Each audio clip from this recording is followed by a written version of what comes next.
ಪವಿತ್ರ ಕ್ಷೇತ್ರ ಮಂತ್ರಾಲಯದ ಬಳಿ ತುಂಗಭದ್ರಾ ನದಿಯಲ್ಲಿ ದುರಂತವೊಂದು ನಡೆದು ಹೋಗಿದೆ. 5 ನೀರು ಪಾಲಾಗ್ಬಿಟ್ಟಿದ್ದಾರೆ. ಮಂತ್ರಾಲಯದ ಸಂಬಂಧಿಕರ ಮನೆಯಲ್ಲಿ ಏರ್ಪಡಿಸಿದ್ದಂತಹ ಪೂಜೆಯಲ್ಲಿ ಭಾಗಿಯಾಗುವುದಕ್ಕೆ ಅಂತ ಹೇಳಿ ತೆರಳಿದ್ರು. ಸತ್ಯನಾರಾಯಣ ಪೂಜೆಯನ್ನ ಮುಗಿಸಿ ಈಜೋಕ್ ಹೋಗಿದ್ದಾಗ ಇಂಥದ್ದೊಂದು ದುರಂತ ಸಂಭವಿಸಬಿಟ್ಟಿದೆ. ಹೈದರಾಬಾದ್ ಮೂಲದ ಯುವನ ಚಂದ್ರ 5 ವರ್ಷ, ಸತೀಶ್ 35 ವರ್ಷ, ಮಂತ್ರಾಲಯ ಗ್ರಾಮದ ರಾಘವೇಂದ್ರ 25 ವರ್ಷ, ಧನುಷ್ 23 ವರ್ಷ ಹಾಗೆ ಉರವಕೊಂಡದ ಸಂಧ್ಯಾ 22 ವರ್ಷ ಇವರು ಮೃತಪಟ್ಟವರು.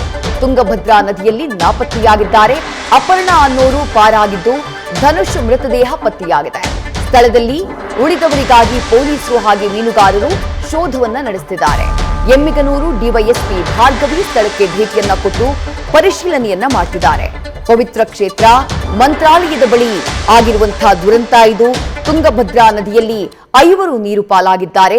ಒಬ್ಬರ ಮೃತದೇಹ ಪತ್ತೆಯಾಗಿದೆ. ಉಳಿದವರಿಗಾಗಿ ಶೋಧ ಕಾರ್ಯಾಚರಣೆ ನಡೀತಾ ಇದೆ. ಮಂತ್ರಾಲಯದ ಸಂಬಂಧಿಕರ ಮನೆಯಲ್ಲಿ ಪೂಜೆಯೊಂದನ್ನ ಏರ್ಪಡಿಸಲಾಗಿತ್ತಂತೆ. ಸತ್ಯನಾರಾಯಣ ಪೂಜೆ. ಆ ಪೂಜೆಯನ್ನ ಮುಗಿಸಿ ಈಜೋಕೆ ಅಂತ ಹೋಗಿದ್ರು.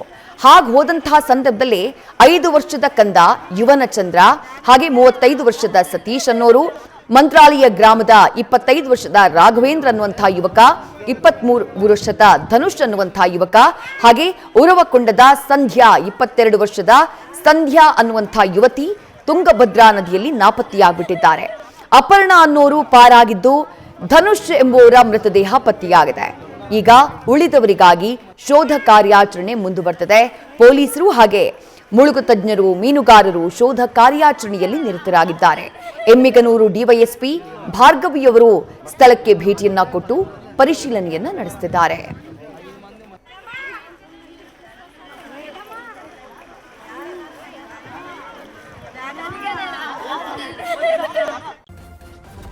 ನ್ಯೂಸ್ ಫಸ್ಟ್ ನಿರ್ಭೀತಿಯಿಂದ ನಿಮ್ಮ ಪರವಾಗಿ.